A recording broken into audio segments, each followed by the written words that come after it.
966. This is the 966, episode 34. Mumtaz, Richard, well done. Shukran, this is going well. 34.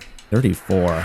Coming up in a bit, we're going to have a conversation with Phillip Cornell, a specialist on energy and foreign policy, energy security strategy, and Saudi Arabia at the Global Energy Center at the Atlantic Council.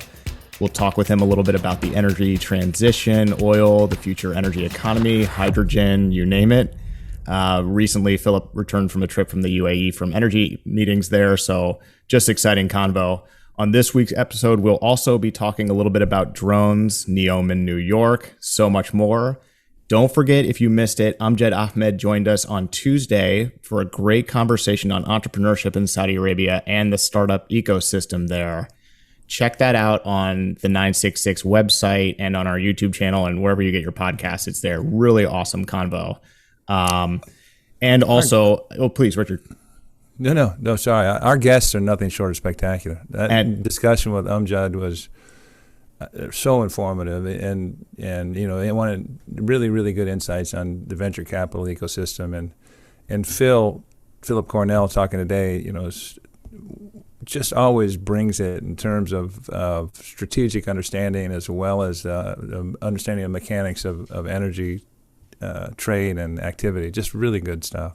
A credit goes to my co-host on his deep Rolodex for keeping the awesome guests coming. Thank you so much, Richard. Really good stuff. Before we get started, lucky to get the education. It's amazing. Before we get started, please subscribe wherever you get this. Leave us a nice review. Commenting on how either of us look would be good, or just the content or quality of the podcast also is good. Anything you want to say, let us know. Leave a comment with your review. All right, let's get right to it, Richard. What's your one big thing this week? My one big thing, I am acting as style reporter this week. So on Tuesday, earlier this week, I attended the Discover NEOM showcase event in NYC, held at the warehouse like Spring Studios in Manhattan, Soho District. About 150 invitees, a majority of which were from the investment sector, I believe. Listened to a half day's worth of presentations about NEOM. There were 8 content sessions, and I'm sharing these with you because they had a choice of a lot of things. This is what they chose. Number 1 was Oxagon, Lucien, the floating industrial city meant to be emissions-free. 2, urban design and livability, focused on exactly that.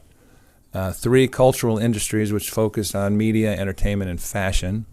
4, sports fan engagements, which was not about a NEOM football squad, but the culture and technologies that are reshaping how sports fans consume content. NEOM's ESG investment proposition, how to build a cognitive city, essentially everything is smart, the world's largest hydrogen project, and number 8, preserving and restoring nature. My takeaways were generally positive. For starters, this was, as far as I know, the first Saudi-sponsored and advertised public event in the U.S. since the murder of Jamal Khashoggi in 2018.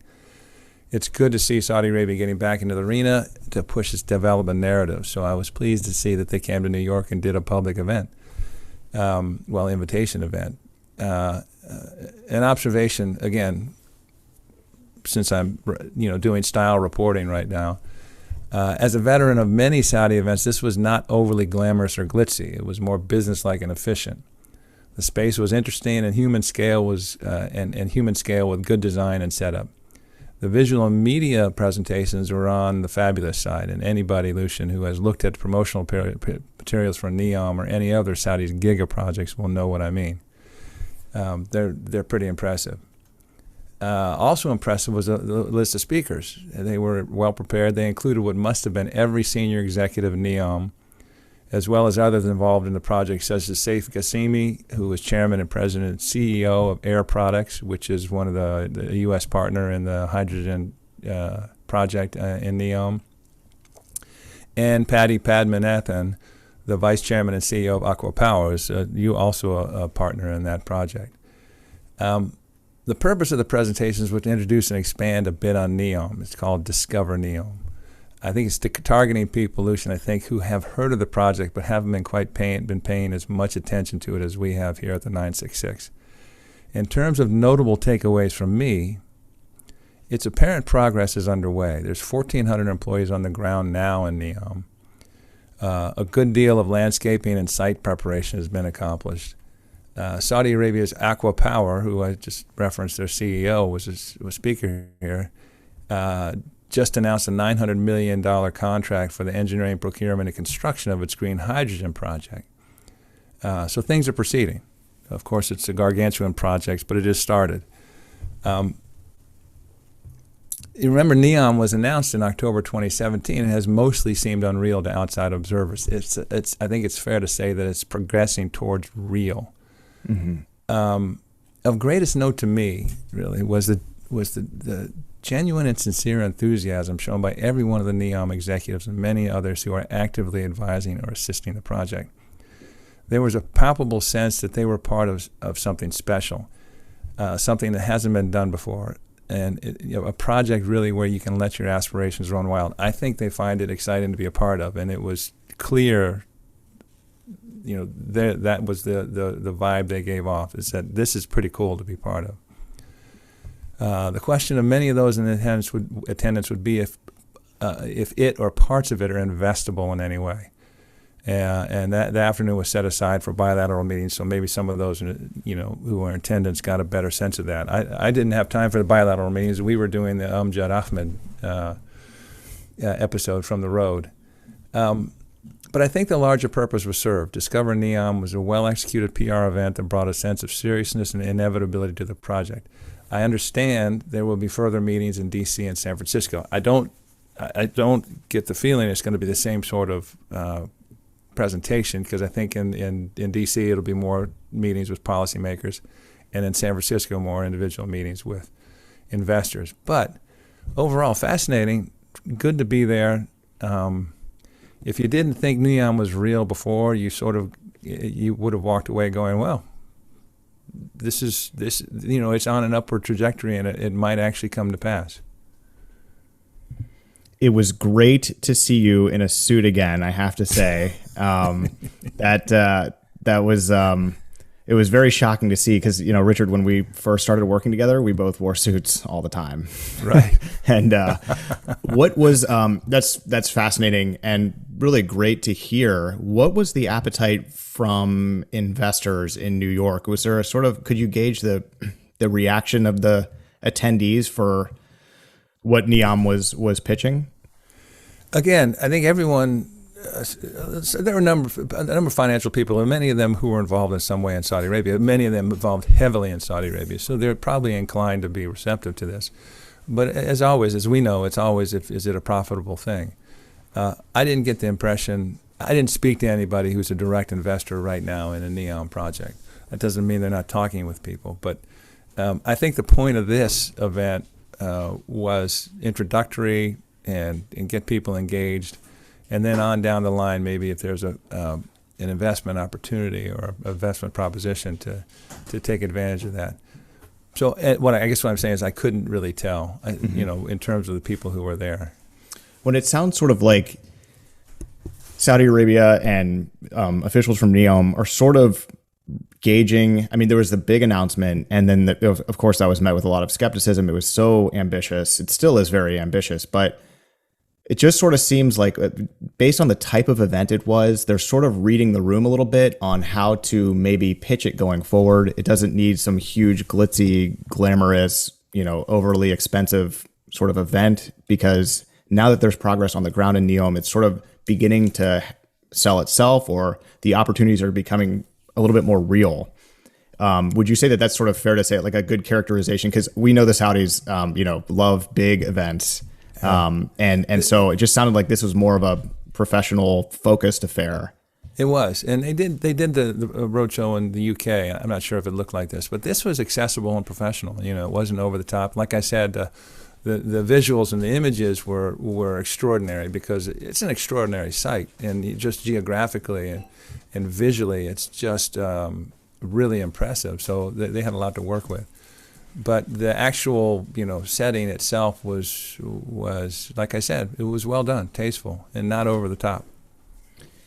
And it's really interesting timing. And you mentioned this, but Saudi Arabia moving forward with the green hydrogen project right there in NEOM. I mean, things are now real. The site was flattened in early March, and now they're announcing a $900 million contract, an EPC contract, I believe, and you mentioned that as well. I mean, there's tangible progress going on in NEOM, and that's sort of cool to see right now.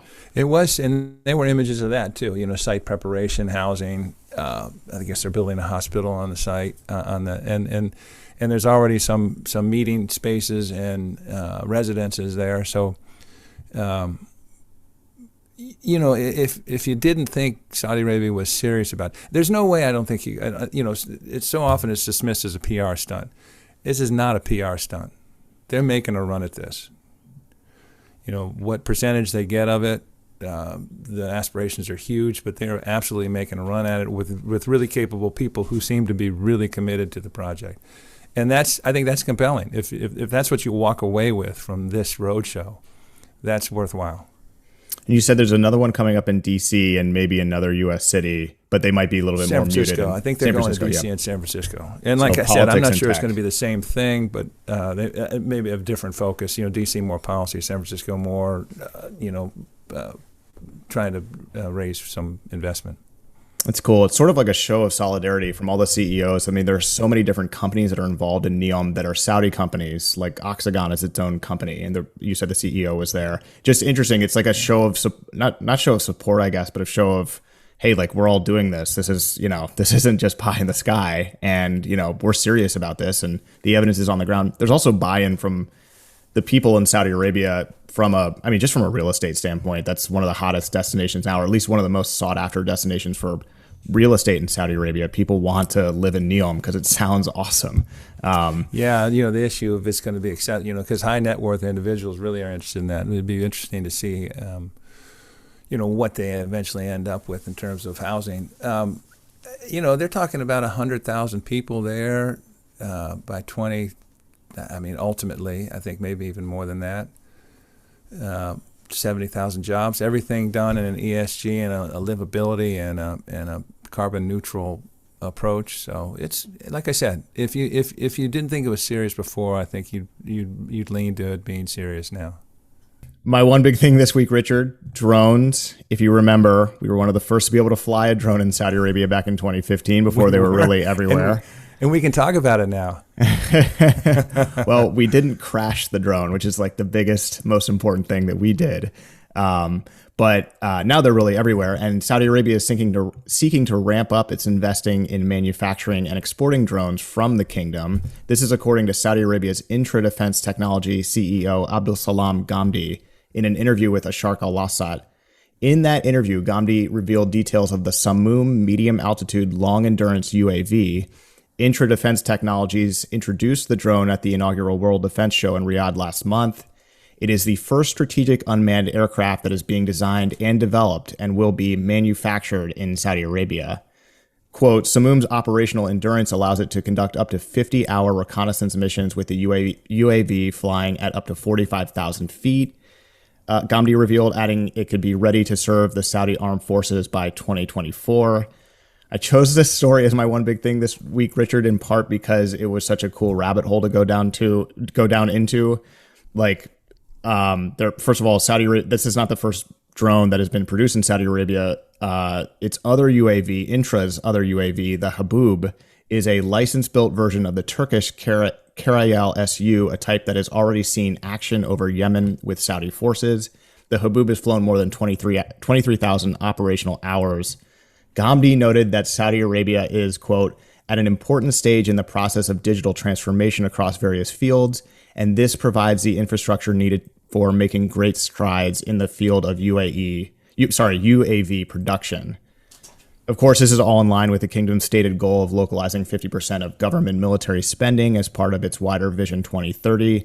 And I think when that figure was announced, it seemed a little far-fetched given how much defense and security-related hardware and technologies that Saudi Arabia already imports. What I think is interesting in this story, it's almost buried, is an updated figure on that progress. According to Ghamdi, who was appointed as CEO of the company just a few weeks ago, I should say elevated to the position of CEO, he said that during the past 4 years, the localization rate grew from 2% in 2016 to 12% by the end of 2021. So there is some progress here. Some real progress. I guess I could wrap this story up with that. I mean, just thinking about Saudi Arabia as a commercial drone producer just a few years ago, I mean, seemed kind of crazy, and it looks like they're on track here. And I couldn't get to the bottom of whether or not INTRA is owned by the PIF or if it's owned by Ghamdi. Not a lot of clarity there, but their presence at the World Defense Show in Saudi Arabia was impressive, like quite impressive. Had the full drone in there inside the purpose-built space. And for YouTube video viewers will see some of the B-roll here of the drone. Really cool stuff. I think it adds to this. Is a fascinating story, Lucien, and drones are like the gateway weapon of in defense industries. You can build that drone, but also it's been interesting in the private sector. Drones. There's a number of companies in Saudi that have started a drone business because it's a great way to monitor, for example, large-scale petrochemical plants or refineries or agricultural things. You can, instead of sending a man out to check on something on a storage storage tank, you can send a drone out and take a look at it. So I mean, it's a growing business. INTRA is a really good story because, to your point, it is a homegrown company. It's a private homegrown company. It's not PIF oriented. It's a Saudi company, and it's headquartered in Riyadh. Has 110 employees operating from 2 bases, one in the south and one in the east. They hope to get to 500 employees by 2024. This is exactly what you want to see if you're Saudi in terms of diversifying the economy and building this sector. I guess they got a license from Ghamdi to manufacture in Saudi in 2019, and they've been bumping along. They did. Their initial plan was to do about 20 aircraft a year, but the demand blew up, and they're now aiming for 50. And according to the CEO, by the end of next year, they'll be looking at 70. So it's a great story, and it's pretty cool that they've upscaled, as you say, to the Samoom, and are looking to expand on the defense industry side. We'll have to get Mr. Ghamdi on the program here at some point. You're right, a homegrown private company success story in the defense space, growing steadily, just really cool. Okay, let's get to nice one. That's a good one. Thank you. Let's get to our conversation with Phillip Cornell. You're going to love this. Really, really smart guy. We're talking all about energy, the energy transition. We go into oil, strategic petroleum reserve, and we cover a lot. So we'll get right to it here. Here's our conversation with Phillip Cornell. We're pleased to be speaking now with Phillip Cornell, a specialist on energy and foreign policy, energy security strategy, and Saudi Arabia with the Global Energy Center at the Atlantic Council. Phillip, thank you so much for joining us today on the 966. Thanks very much, Lucien. It's nice to be here. Phil, you're such a humble and unassuming guy. I wouldn't have, if you don't look at your bio, you don't understand how impressive your background is. So let me do this real quickly, because the initial impetus to get together was that you are senior editor and principal for energy and sustainability at the Economist Impact unit. And you're also, this unit recently put out a sizing the energy transition. I guess it was October 2021, a fascinating a project and report, and you were project director and co-author of that. And I recommend it not only because it's a really good read, because it also comes with a really useful infographic version. In addition to the shortest read, the actual report. And I want to thank you for that as senior editor and project director for providing the infographic. That alone is worth it. But in addition to your work at the EIU, as Lucien mentioned, your Atlantic Council Global Energy Center, but your background is deep.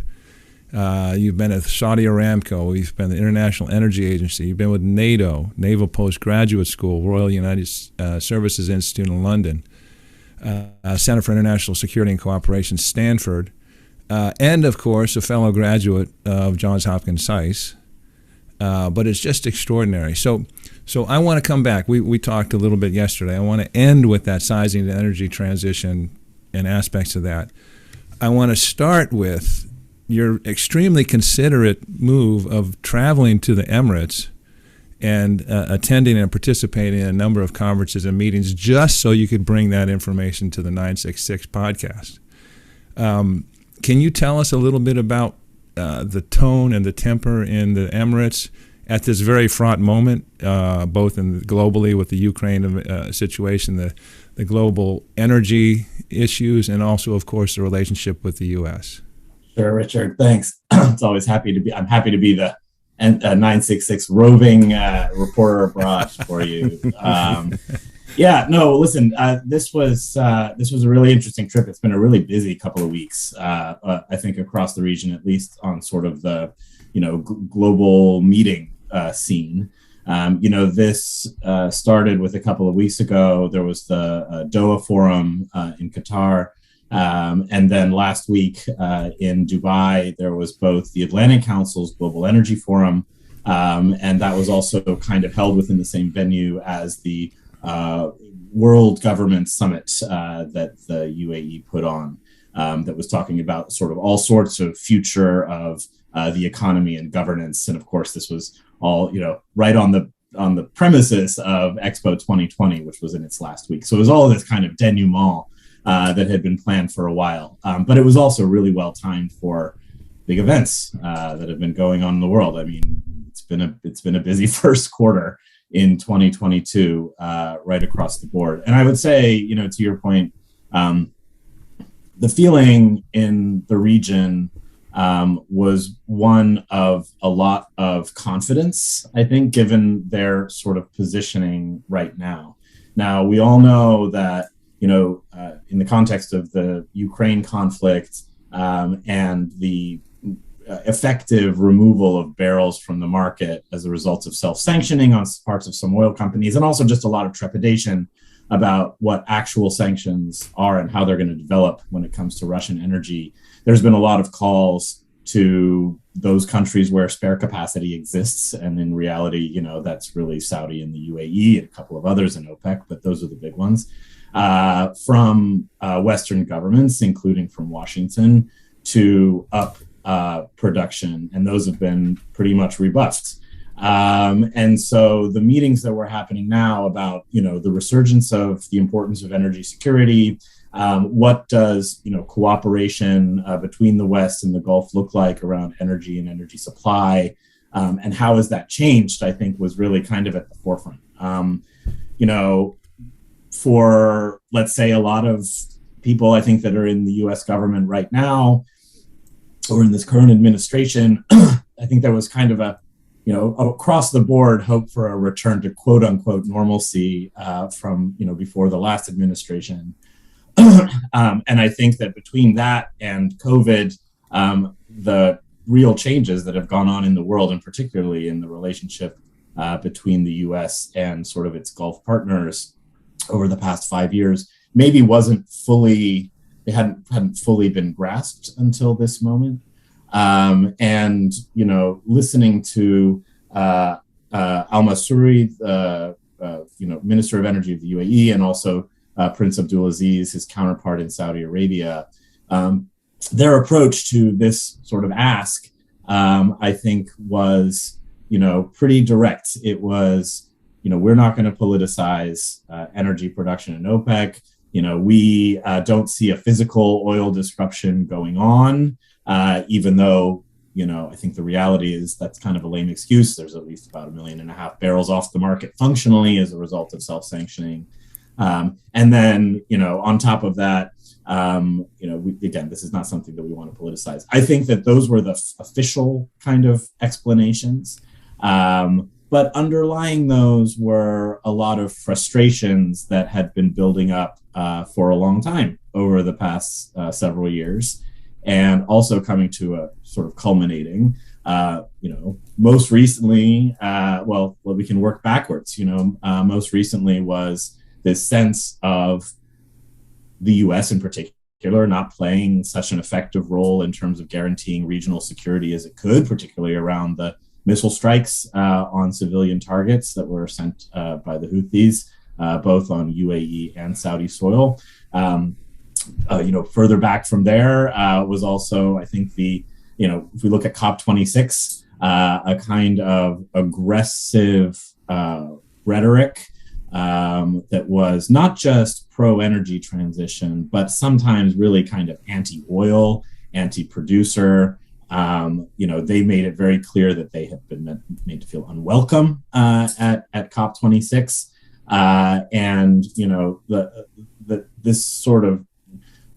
this sort of process that a lot of Western countries have been going through of dealing with the energy transition first by sort of attacking, the bad guys, or making it into a good guy, bad guy thing, and saying, okay, we're now going to put lots of pressure on fossil fuel producers before having actually, made the transition both on the demand side or on whatever kind of alternative fuel side happen, means that, we're kind of in a bind now, but it means that has also, in a political sense, has sort of fallen on regional producers.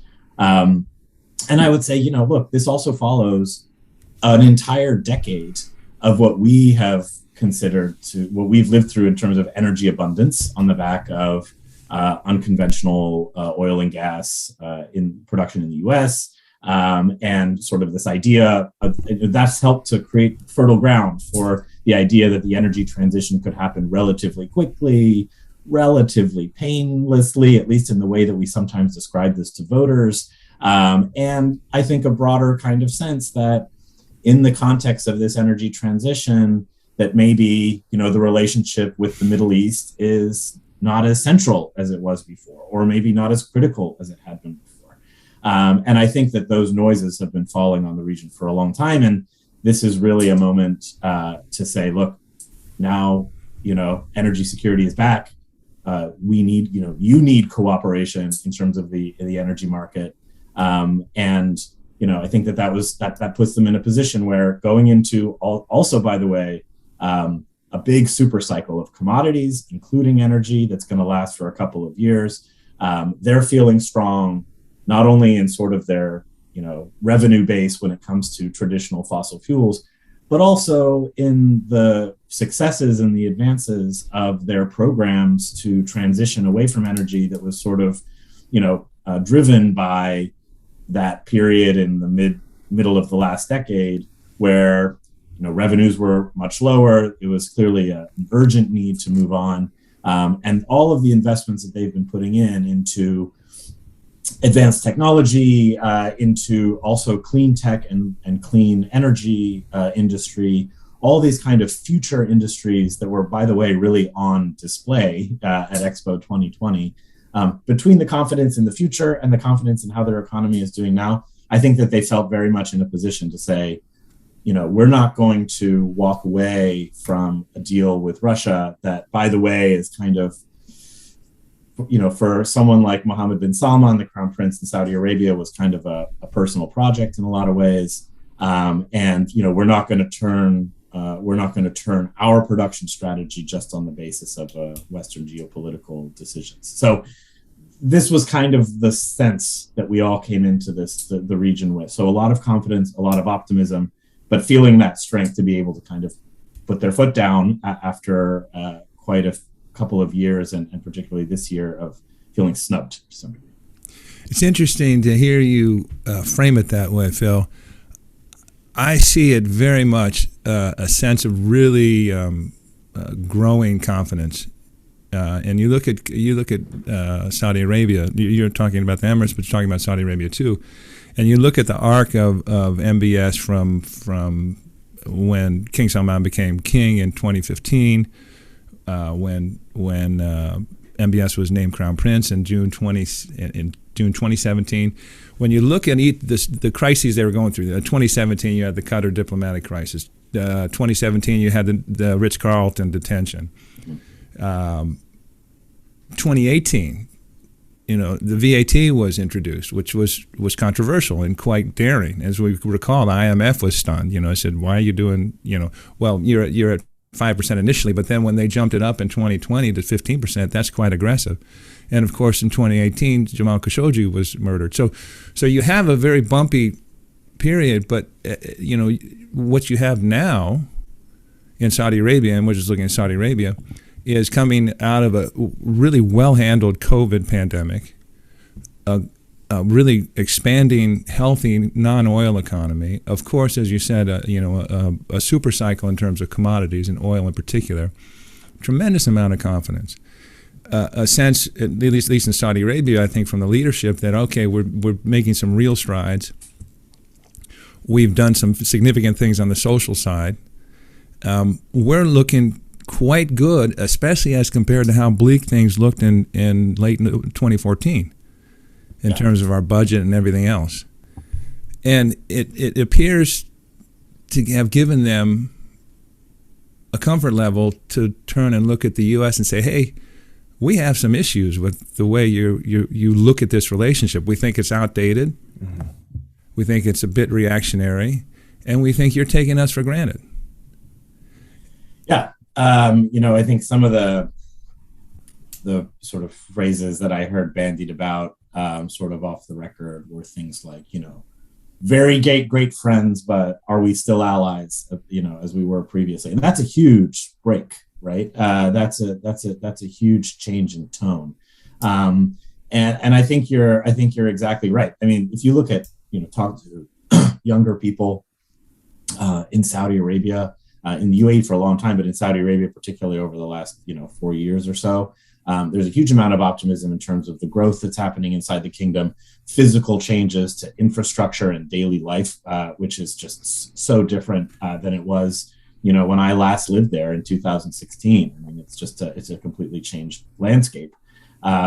And yeah, I think a lot of this gives rise to this idea. Look, if our future in the non-oil economy is focused on these sort of critical areas around cyber, around artificial intelligence, around high technologies, around high-tech clean energy, I think there's also a question, are there other partners out there that can support that kind of growth in a way that the sort of traditional partnership with the U.S. Might not be able to, right? And that's sort of a fundamental questioning of the U.S. capacity to lead, even in those kind of high-tech areas where I think the U.S. has been a leader out of Silicon Valley for a long time, but there's a lot of serious competitors, not just in China, but even in smaller other players that can lend aid to that development on a more ad hoc basis. And I'm thinking about places like Israel. And if you saw sort of the meeting in the Negev that happened last week, where Anthony Blinken seemed like almost not an afterthought, but sort of the last guest invited, and sort of the kind of body language between the UAE and Israel in particular. You can see that there's new partnerships that are out there, and that kind of transactionalism is something I think that they're becoming more comfortable with. And that includes in the relationship with the U.S. And I think if you, again, going back to that kind of mindset shift, which is perhaps coming slightly later to Washington, I think that's also because, as I said, you have people, I think, inside the administration, really even just at sort of working level, that have come in with the administration, that for whom, Saudi Arabia is kind of it's sort of they have thinking of old cliches of Saudi Arabia, right? Mm-hmm. And so things like human rights, things like Khashoggi is very, front of mind in terms of centering the relationship on something like that. And I think now it's coming to the moment where they realize, okay, that, that partnership is a little bit more complex, and it's perhaps not as one-sided as things had seemed at the end and the middle of the last decade. Well, it's a question I've asked a number of times on this podcast is there anybody in the U.S. government who is advocating for a change of perspective and a better effort at trying to meet these economies, these regimes, where they are now, not where they have been, and not based entirely on our past paradigms of energy and security. So on that side, I've been disappointed with the U.S. approach, and I think Biden, as you say, that administration has been playing catch up, and they, a lot of envoys are going out there, I think, trying to understand, and why are you so upset, and I think from the regional perspective is going, what do you mean? Why are we so upset? Why aren't you paying attention? Why are you surprised we're upset after a whole series of what we think are faux pas and strategic mistakes, and basically ignoring us? On the flip side, was there any discussion in your visits and your talks about the sort of trying to square the circle, in that the fact is these countries, these regimes, UAE, Saudi Arabia, really need the global legal order that is advocated and sustained in many parts by the United States in order for them to thrive. While at the same time, they're very attracted to the economic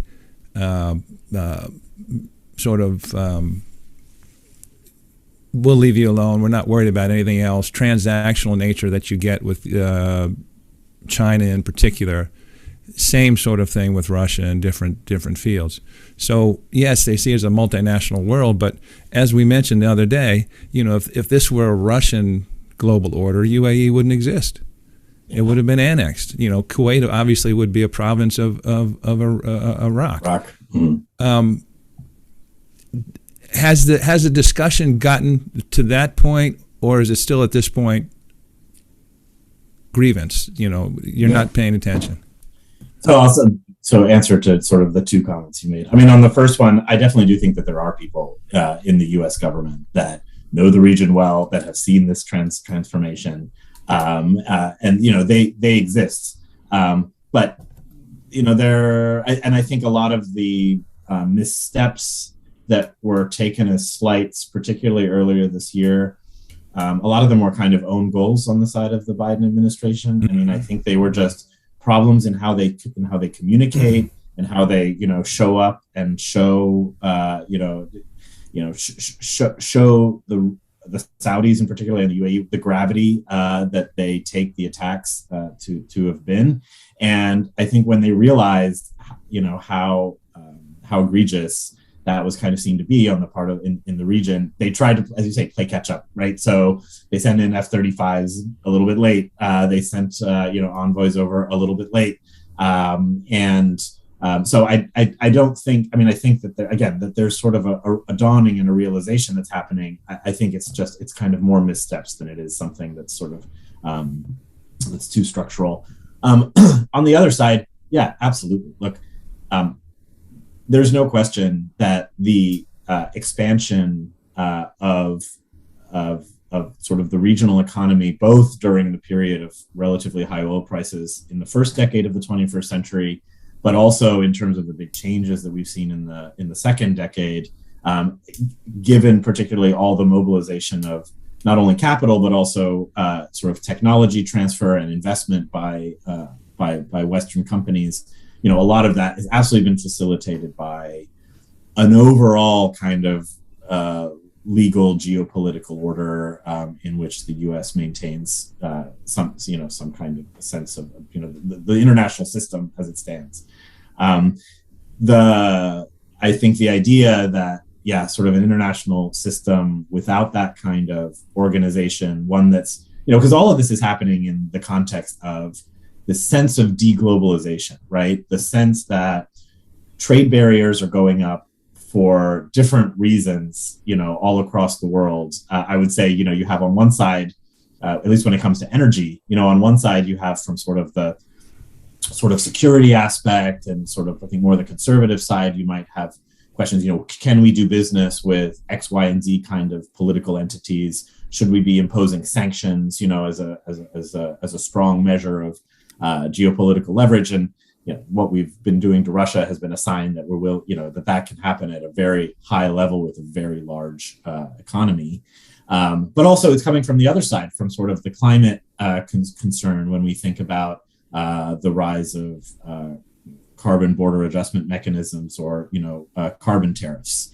And so for all these reasons, we're starting starting to differentiate between trading partners and between different kinds of, the cleanliness of certain products. So what's clean oil or dirtier oil, or clean energy or dirtier energy in trade in a way that hadn't been the case previously. So, what does that world look like, and how do you sort of choose your trading partners? I think you're exactly right that, some of the alternatives, including the Chinese, I mean, we've seen the way that, particularly in the context of Belt and Road, that they come with a lot of good investment. And if I'm just thinking about the energy space, providing, I think, all of smart meters in Saudi Arabia, buying up, half of the Omani power grid, huge, obviously, investments in other kind of chemicals and infrastructure in the region.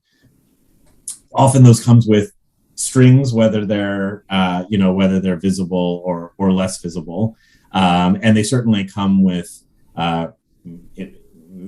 strings around credit that can cause sort of problems about political leverage going forward, and that's what has been instigating the sort of, again, maybe a little bit catch-up move from the U.S. in terms of the Indo-Pacific strategy, in terms of standing up a stronger DFC in order to sort of have our own strategy about how we help countries to finance infrastructure build and technology advancement. So I think that there's two models out there. One certainly, I think, provides a more sort of long-term. I mean, if you're going to get in bed with a superpower, I think still better to be in bed with the U.S. But the alternatives are there, and they're attractive. And I think that, at least from the point of view of Washington, that's not something that we can ignore. Well, it is fascinating when you bring up so many different factors like ESG, and how that changes investment perspectives. And we are, it seems, at a pivot point where there's, I don't want to make light of it. It's not like marriage counseling, but we're at a pivot point in a relationship where communication has not been good. Expectations for one party in particular have changed. And, some attention needs to be paid to this. And your reference to the EIA, I'm sorry. No, the IEA is interesting because Saudi Arabia, for example, just recently sort of excluded it from their basket of analysis that they're going to use for their pricing and that sort of thing. There's 5, now 7 that they pull from us. It's no big deal. But in the past, they would have sort of just sucked it up and said, okay, we're not appreciative of the way you're looking at us. We don't think your recommendation that there be no investment in oil and gas in order for us to achieve zero emissions by a certain date is helpful. We don't like how you've dismissed our circular carbon economy ideas and carbon capture initiatives and that sort of thing. And in the past, they might have just sort of gone, okay, well, that's kind of irritating, but we're not going to say anything. No longer. Yeah, well, look, I mean, we also have to accept that this conversation has been accelerating in the West a lot in in a short amount of time, particularly in Europe, but also here. So, you mentioned ESG. I mean, if, looking forward into 2022, I mean, the degree to which corporate leaders are now are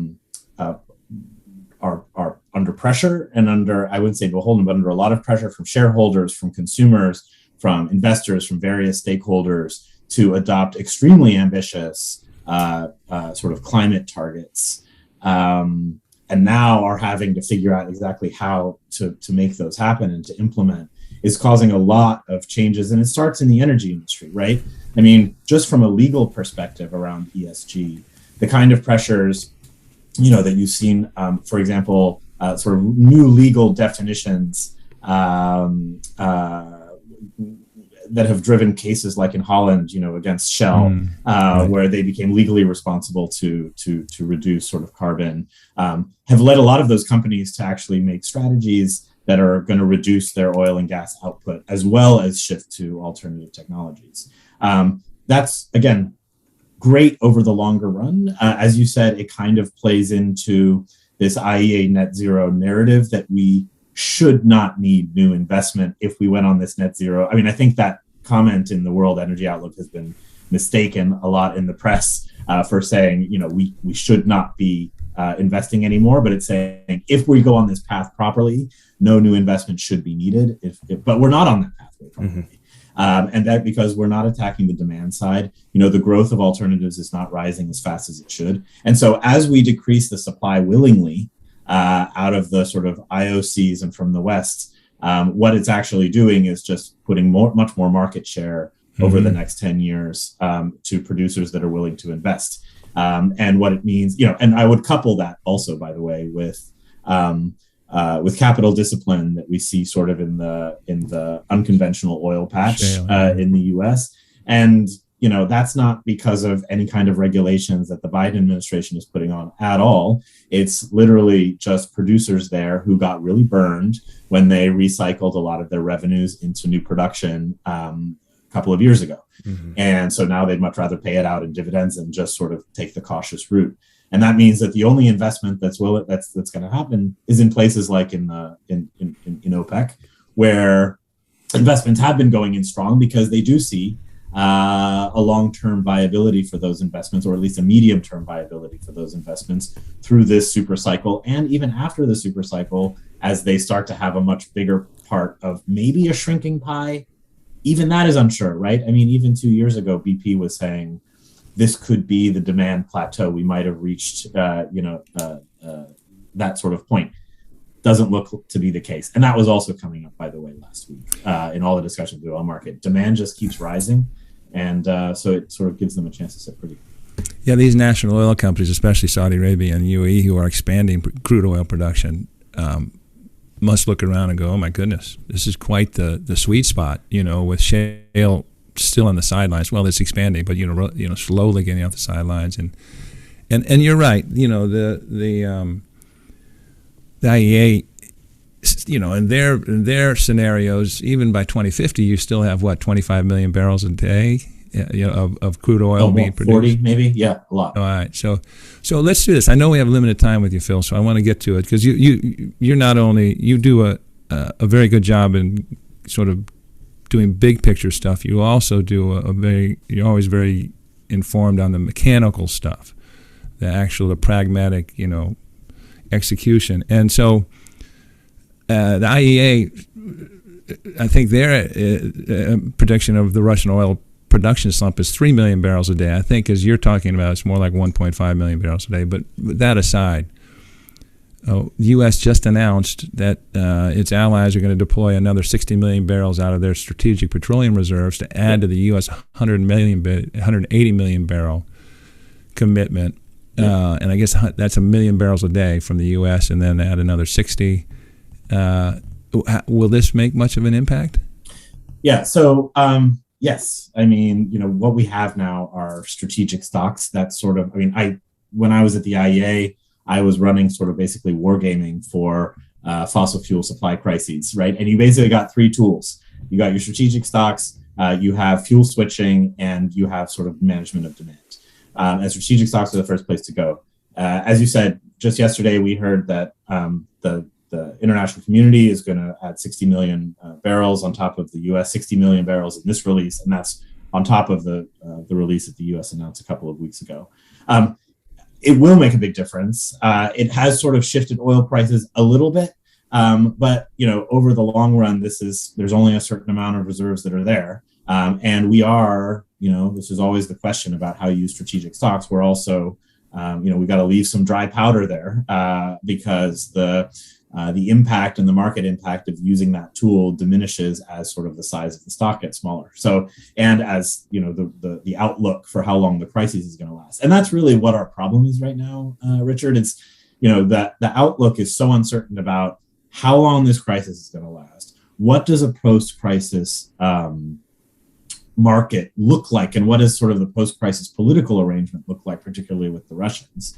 And in the much shorter term, what are sanctions actually going to look like going forward, right? So, we talk about this 1.5-ish million barrels a day just of self-sanctioning, but the Europeans are getting together again, and right now they're debating what is the next step. And particularly after the latest round of clear war crimes coming out of Ukraine, there's a whole lot of pressure to address Russian energy imports, and whether to ban them, right? Which is a pretty extreme move, which had huge impacts, particularly on the gas side, for European consumers.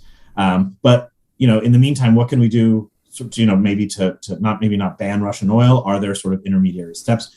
I put out and we put out from the Atlantic Council a proposition about this about 3 weeks ago, at the very early stages of the crisis, about the viability of a oil import tariff, a punitive oil import tariff on the Russians. One of several different options of how we can basically keep the molecules flowing to the market while basically cutting off the rent to the Russian state. But the point here is we don't know, right? If we go to a full ban, we could be talking about a much larger impact in terms of global oil production and oil onto the market. And also a much longer, if that also carries over into a gas, maybe on the part of the Russians, they ban their own gas from going to European consumers, then something that lasts much longer, potentially into next year. So the market is grappling with this kind of uncertainty. And this is one of the reasons why the administration wanted so much to get positive noises, at least, out of Gulf partners to kind of calm the market. I mean, we saw, just a couple of weeks ago, comments by an ambassador, Saudi ambassador, that maybe they would consider something. And right away, prices dropped almost $10. So the market's on tenterhooks waiting for any kind of signal about what's coming next. And I think that's really what's driving a lot of the high prices now. So even if you release strategic stocks, it gives people a little, okay, at least there's a backstop. But the market is, still looking at everything from just basically things finishing relatively soon to pretty bad case scenarios down the line. And I think that's really what's causing a lot of the problem. Yeah, and you can see why OPEC Plus, or not the Russians, but the Saudis and the Emiratis, are inclined to stand pat at the moment because they don't know. Hard to predict. So let's talk about the European situation and the U.S. President Biden recently agreed with the EU to try and provide an additional 15 billion cubic tons of LNG through the remainder of 2022 and eventually increasing supply to Europe to 15 billion cubic tons annually through 2030. Is that possible? Can we do that? Yeah, well, so what we're really talking about is, the Europeans are, again, on the gas side, trying to grapple with different kind of scenarios that might come out of the Russian situation. And given that, Russia supplies about 40% of European gas, that means that cutting it off altogether would have massive implications, particularly in Eastern and the Eastern European and Central European economies that really rely on that. I think that there's an irony here that countries like Poland or the Baltics or some in Southeast Europe that would actually, where 100% of their gas is coming from Gazprom, are some of the most gung-ho about a full gas ban. And so what we're actually talking about here is Germany and the German voter. And this question about whether, they sort of wring their hands about whether a full gas import ban would raise prices so much on German consumers that it would turn them against support for Ukraine, et cetera, et cetera. Now, let's not, mince words. European gas prices have been off the chart in the last couple of months. Again, just based on this kind of panic, right? Like people saying, get any cargoes we can now and lock them in. And on an oil barrel equivalent, that's driven sort of German border prices for gas up to like $600 a barrel or something like that, just to give you an idea of that growth. I mean, it's totally decoupled from the realities of the market, which is why you've seen a lot of questions about what do we do in the case that this happens, and how do we affect the market in the short term. So what do you do in the case that it happens? Again, I talked about those three tools you have for a supply crisis. Well, the Europeans have come out with a plan that at least by the end of the year, they think that they can reduce their reliance on Russian imports by like 2/3. That was on top of an IEA plan that had come out a couple of days earlier about how to reduce it by about 1/3. So the Europeans were much more ambitious. Most of that is taking LNG cargoes, rerouting LNG cargoes off the market. So one of the things that the US has been doing along with Europeans is going around to producers like the Qataris but also very much to other consumers. So mostly that's sort of the Japanese and a lot of other Asian consumers, in order to reroute some of those cargoes, because these are often on long-term contracts. There's a little bit of spot LNG, but it's a very thin part of the market. And how do we think about rerouting those? So part of that Biden agreement with the Russians was, a lot of that was rerouted LNG cargoes that they thought they could get over to Europe. Part of that, and so then we talk about there's short term, there's medium term, and long term. In the short term, you reroute those cargoes, and there's only so much that you can do. And even if, the prices might go up, but it's basically, that means that Europeans are outbidding Bangladeshis, right. Thais. Like, this gas is still needed in other part of the world. And I think one of the sad parts of this entire crisis is that we're not talking about the huge ripple effects that are happening in the developed world, developing countries, in terms of inflated food prices, inflated energy prices, lack of access to these things because rich countries in a panic are going to start siphoning them off. So let's remember that when we think about extra cargoes that we're bringing into Europe. In the more medium term, we are, increasing LNG production in the U.S. And this is, the U.S. is obviously trying to position itself, or at least a lot of the U.S. sector, as the new strategic supplier, right? If Europe, because Europe is going to try to wean themselves on Russian gas, despite what happens. I mean, even in the best case scenario in Russia, a lot of European countries and we're done with Russian gas. So the U.S. becomes a new, hey, we got all this LNG that we can bring to the market. There's a lot more that's going to be coming online in the next year or two. The U.S. is going to be the largest LNG exporter by the end of the year. So some of it comes from there, but that's more of a 1, 2, 3, 4 year kind of outlook. And so, yeah, the Europeans are trying to deal with this crisis at the same time as they're trying to think about how do they wean themselves off Russian gas, let's say by 2025, 2026, 2030. And there the U.S. does end up playing a big role. I think that's a really good point you make about the knock-on effects. And we're focused on the cost in the EU, but the cost increased globally and to economies that can't handle it nearly as well as the EU. So we've got a limited amount of time for you, about 10 minutes. I want to do, as I promised, and then get back to that EIU report on sizing the energy transition, which I think is outstanding, and I recommend it to everybody. And I want to point out that one of the reasons I think it was really fascinating is that it does two things. One, it puts a number to how much investment is needed in certain sectors, and two, it really emphasizes that a tremendous number of new jobs and new types of jobs will be created by this transition. So I think it's a useful read. So, but and again, I want to plug it. It talks about the power sector. It talks about greening the steel sector. It talks about driving decarbonization. But we're going to skip to clean hydrogen, and that's because it's something that Saudi Arabia is quite interested in. And I think I mentioned I was just up at the NEOM roadshow in New York City earlier this week. One of the sessions was on hydrogen, and separately, Aqua, one of the leading power companies, is involved in the green hydrogen project with Air Products of the U.S. in NEOM. Just said they just announced a $900 million EPC contract to start the process. Mm-hmm. Can you give us and in a corollary in blue hydrogen? Saudi Arabia is going to invest some $60 billion in the Jafurah gas plant that is expected to be a significant producer of blue hydrogen using carbon capture methods.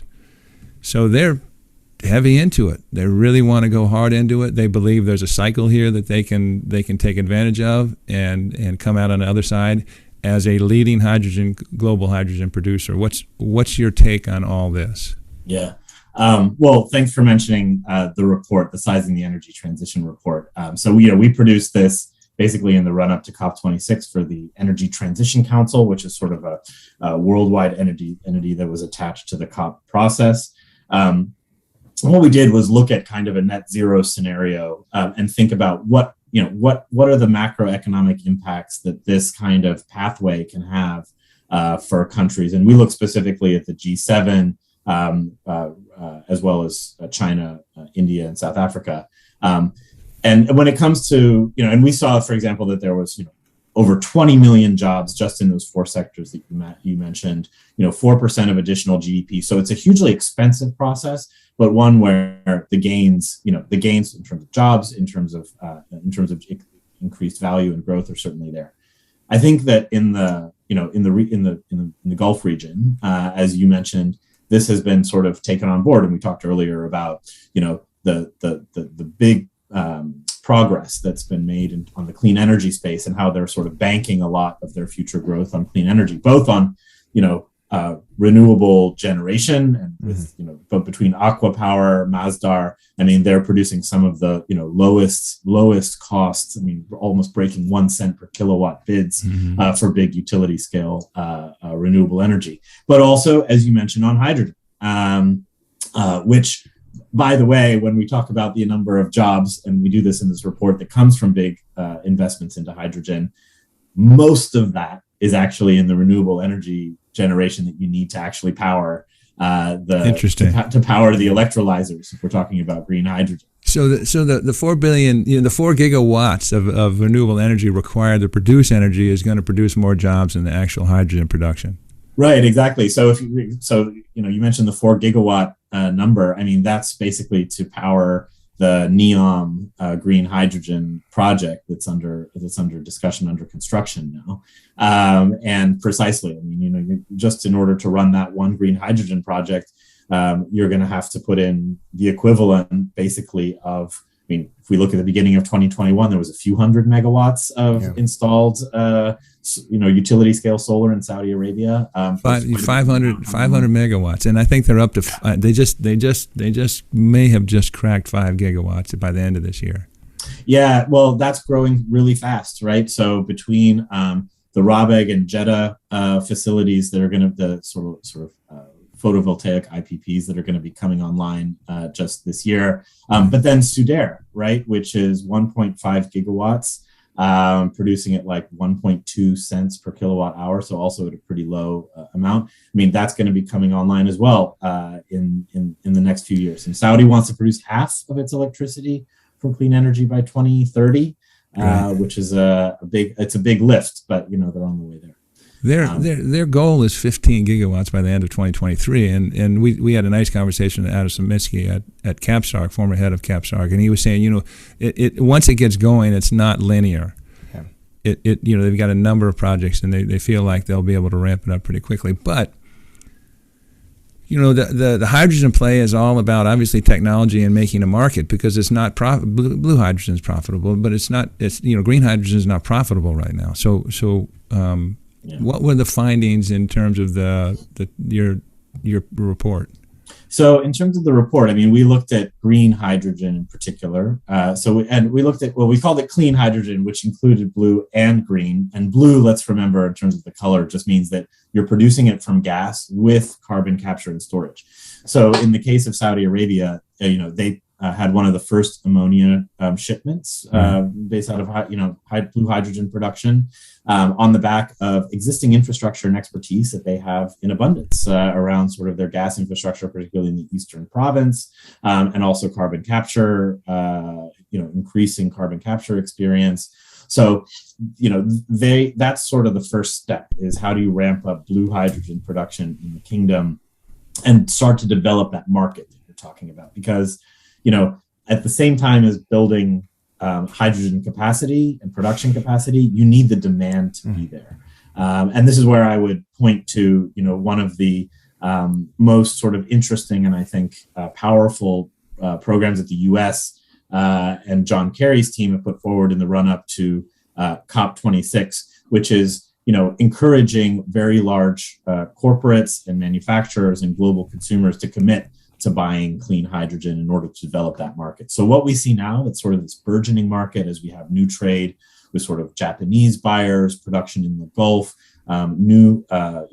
particularly with the latest infrastructure bill in the US, a hub that's likely to emerge somewhere in the US around hydrogen. That market is coming online. But as you said, green hydrogen, just on the cost basis, is we're talking about something that happens in the next 6, 7, 8 years that it really becomes commercially viable.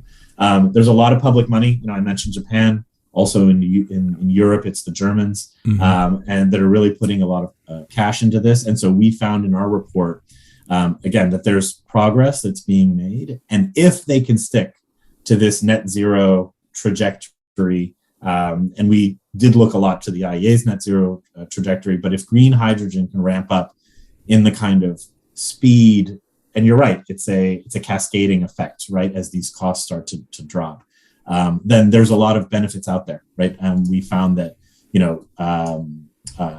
cumulative investments for in the U.S., China, Japan, of like $300 billion through 2030 could start to really develop this hydrogen value chain, even if green hydrogen isn't itself commercially viable until sort of the end of that period. And is that realistic? That $300 billion number in terms of what you see out there? Here and there. I mean, it's an industry which is coming up, right? So it's hard to tell right now. There's a lot of pilot projects that are sort of scattered around the world, and there's a lot of big commitments that have come from governments. I think the real trick is going to be, how can we mobilize private sector capital and financing around some of these projects? And you mentioned liquid products. There's also Air Liquide in France. There's a few big players that have been developing this hydrogen infrastructure, and we start to see that financing really coming online. And that gives me hope that we can get to that $300 billion figure, but it's ambitious. There's no question. Phillip Cornell, specialist on energy foreign policy, joining us from Washington. Phillip, thank you so much for your time. What a great discussion. Thanks a lot, Lucien and Richard. It's really a pleasure to join you guys. Phil, just a tutorial, masterful tutorial. Thank you so much. Really great conversation with Phillip Cornell. Again, you can watch all of these conversations and different segments on our YouTube channel. They go up there individually. But that was just a great conversation with Phillip. We were very fortunate because he's just been to the region talking to people and participating in conferences and doing meetings on the side for the Atlantic Council and his other gigs. So we got really added value and the benefit of his recent travel. So just a very informative conversation. Yallah, Saudi in a minute. Yallah, Saudi in a minute. Here we go. Number one. Saudi Arabian oil company joins Rice Carbon Hub Research Initiative.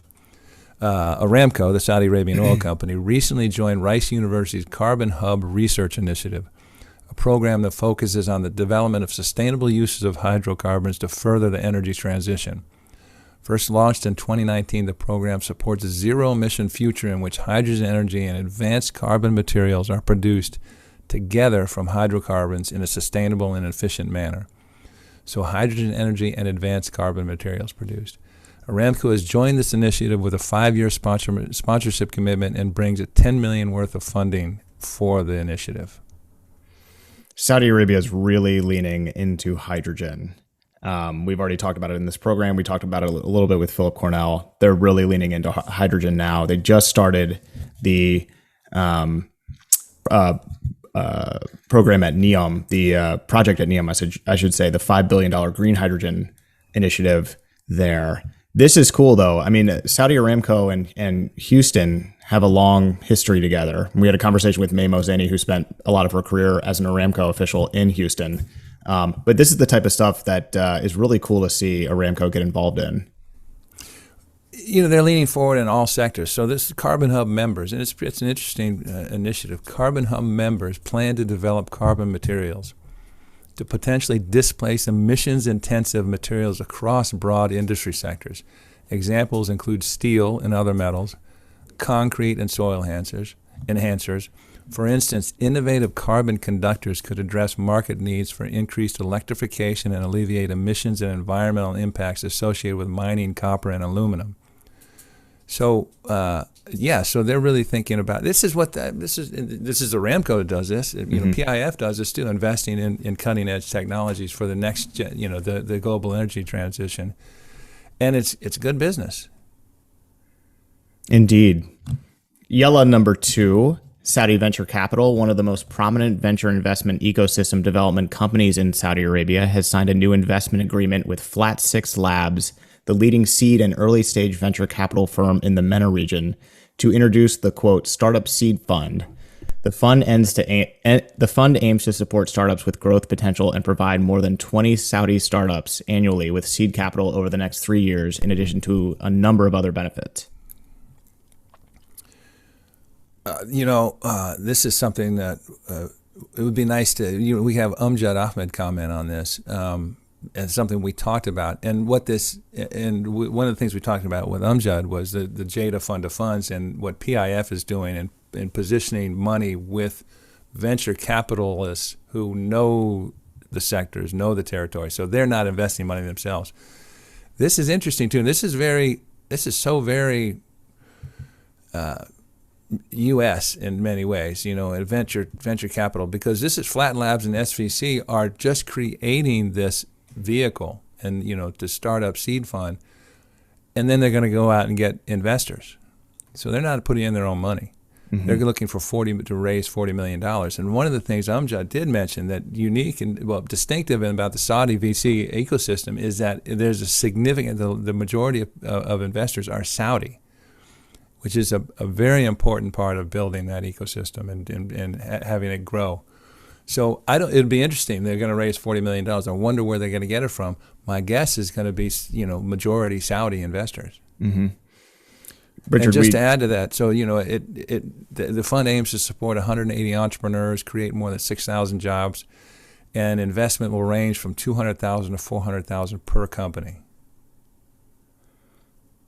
We talk, and I feel like a broken record saying this, and I'm sorry to our listeners, but this is doing the 966, producing the 966 is one of the most educational experiences, I think, for both of us. And when we have conversations with guys like Amjad, it's just like, it's completely fascinating. You're really looking into, for example, somebody who's been in this space for, decades. And one of the interesting takeaways, for example, that he was talking about is a impediment to really growing and having that vibrant ecosystem in Saudi Arabia is, being able to have a larger market size along with other GCC or Gulf nations. If you're investing in Saudi Arabia, your market size is Saudi Arabia. If you're investing in New York City, to expand that company you're investing in across the United States is easy, but in the Gulf, it is not.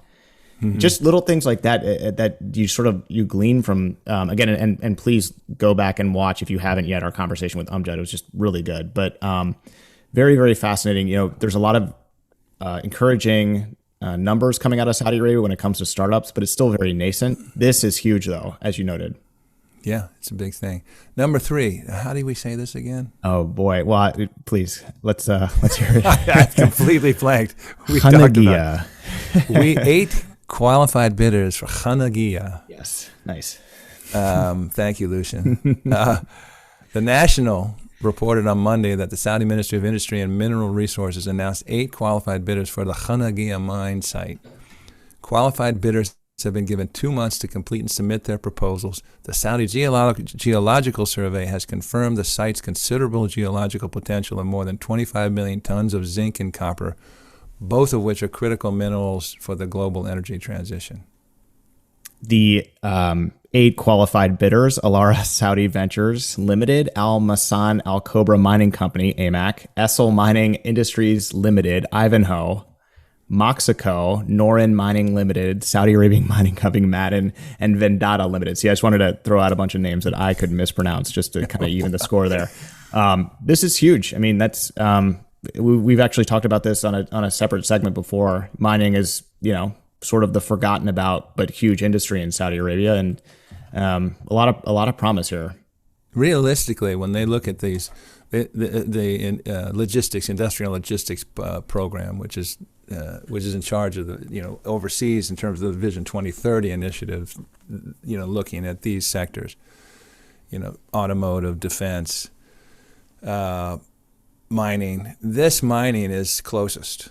The mining mm-hmm. sector is already making good money, and it could just blow up. Now, I will say, just for context, Saudi Arabia already currently accounts for nearly 38% of the Middle East and Africa's 16 billion metals and mining industry market. So just to your point, it's already significant. And with the new mining law and their approach to outside investment, I think it will grow. What I think is notable about this, And you mentioned the applicants who made the first cut. So Alara Saudi Ventures is Australia-based.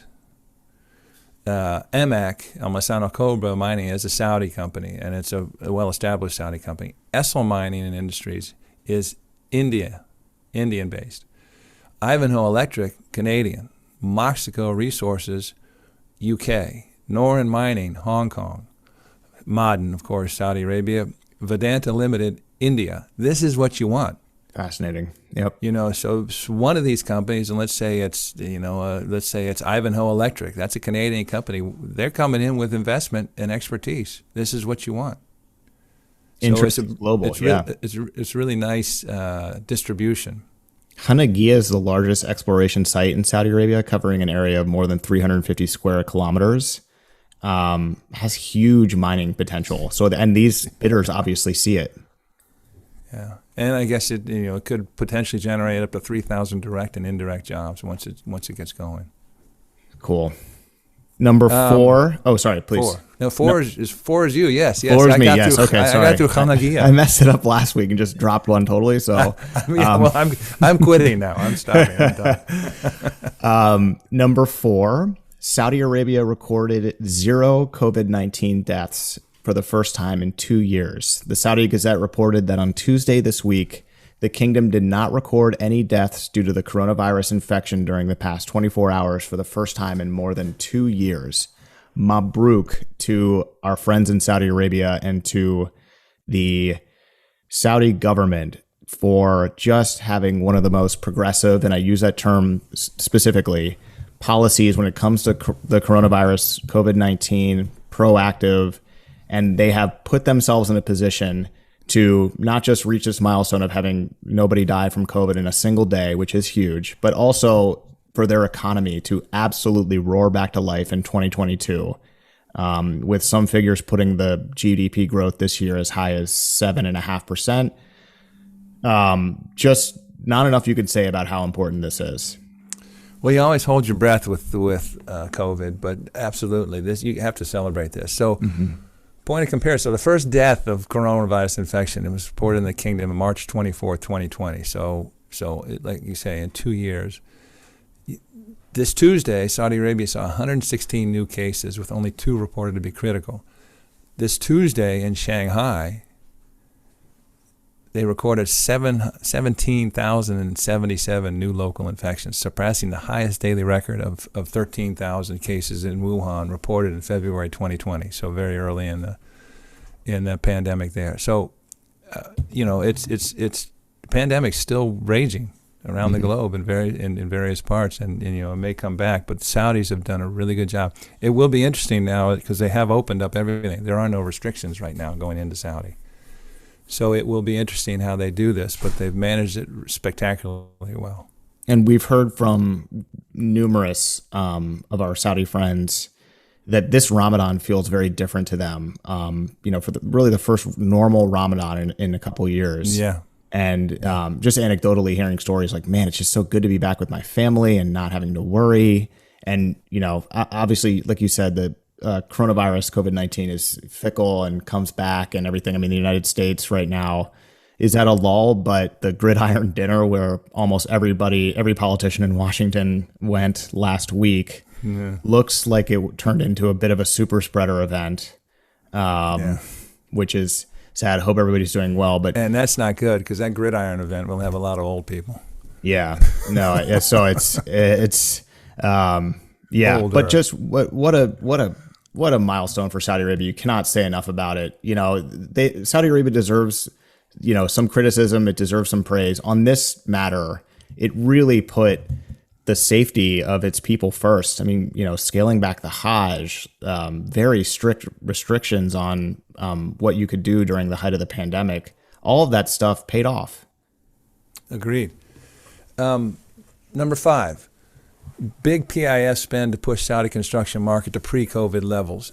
Buoyed by the resurgence of the industry post-pandemic, Saudi Arabia's awarded construction contracts surged to $38 billion in 2021, with Q4 alone registering 70.2 billion reals, the highest in nearly 6 years. So 70.2 billion reals is, what is that, about 15, 16 billion?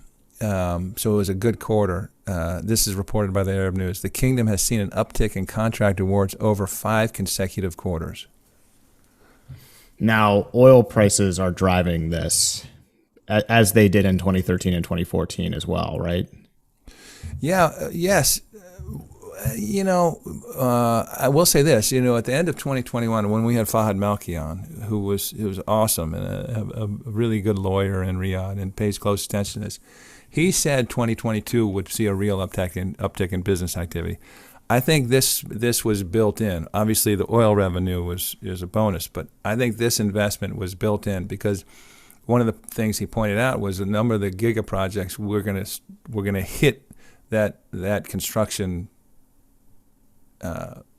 segment along their timeline. It was going to pick up, and as this article said, the push is mainly spending on big ticket developments like NEOM and the Red Sea project, and also their expansions in the oil and gas production. So these are all things that come back down to the construction sector and contracting sector, and it's been good for business.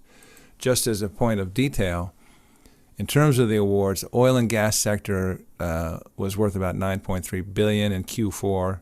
Power sector about $3.2 billion again in Q4. Real estate at $2.03 billion in Q4. So as I said, our friend Fahad he called this. He said 2022 is going to be a growth year, and it really looks like it is. Lots going on. Number 6 and our final Yallah for today. Saudi Arabia buys 625,000 tons of wheat from Americas, Europe, and Australia. SAGO, the Saudi Arabian, SAGO is Saudi Arabian Grains Organization? Yeah. Yep. Said it made the purchase at an average price of $422.47 a ton. That was up sharply from $365 a ton in... I don't have a date here. Oh, December, excuse me. Yeah. Traders say Saudi Arabia is among importing countries hit by the disruption caused by the war in Ukraine. Russia and Ukrainian exports are both down, obviously causing a surging price in wheat and other commodities. Really great daily, the daily New York Times podcast, I think it was yesterday, about this and how it's not just the Russian and Ukrainian wheat that is coming offline, but the effect of gas prices on fertilizer and how that is actually affecting grain and food prices worldwide. We talked last week a little bit about how Egypt is also really experiencing a serious problem when it comes to food. So this is interesting. Saudi Arabia stopped producing wheat probably about a decade ago, maybe more recently, but just interesting, keeping an eye on the food space. Saudi's in pretty good position. I mean, the Gulf states are dependent on imports for about 80 to 90% of their food. I mean, so, and I didn't know this. Egypt is the largest importer of wheat in the world. Yeah, I saw that. It's crazy. But Ukraine and Russia account for 10%. Between Ukraine, 10% of global wheat. Russia, 16% of global wheat. Corn. Combined, they're 16%. Barley, combined, they're about 30%. But this is interesting to me. So SAGO, Saudi Arabian Grains Authority, Grains Organization. Organization, I think, yeah. So that's sort of the purchaser. There's also SALIC, which is Saudi Agricultural and Livestock Investment Company. And this was founded in 2009 to sort of monitor and push and invest in production abroad. So, a lot of these, as we know, investors have been investing in agricultural land in Ethiopia Africa and elsewhere. Yeah. They also have invested in Ukraine, and they actually got their first shipment of wheat from Ukraine in April 2020. Obviously they don't fully rely on it. So, but that's off the board for them. But they're not dependent on Ukrainian wheat.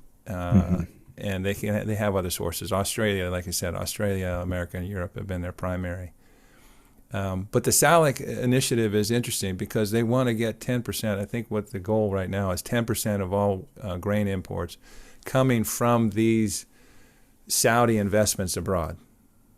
And obviously they want to grow that number. But Saudi obviously has more resources, financial resources, than other countries in the region, like Egypt and Jordan and Lebanon, that are getting hit hard by this Russian invasion of Ukraine. Yeah, really cool. Whenever you fly into Riyadh, really it's mostly just Riyadh, but you see the central pivot agriculture in the desert, and it's just astounding to see. It's really cool. Richard, what an awesome episode, a great week. If you haven't done so yet, follow us or subscribe to us wherever you get your podcasts. That's how you can help us and support us if you like what we're doing. And you can also see all of our other conversations episodes, all of that on YouTube, on our website. Check it all out. Richard, thank you so much. We're building an impressive library. We sure are. Phil Cornell today, but I mean, we're just rolling them out of really, really bright, informed people that it's just, take a look, because there's a lot there.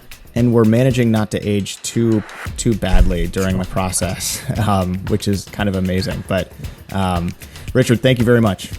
Thank you, Lucien. Well done.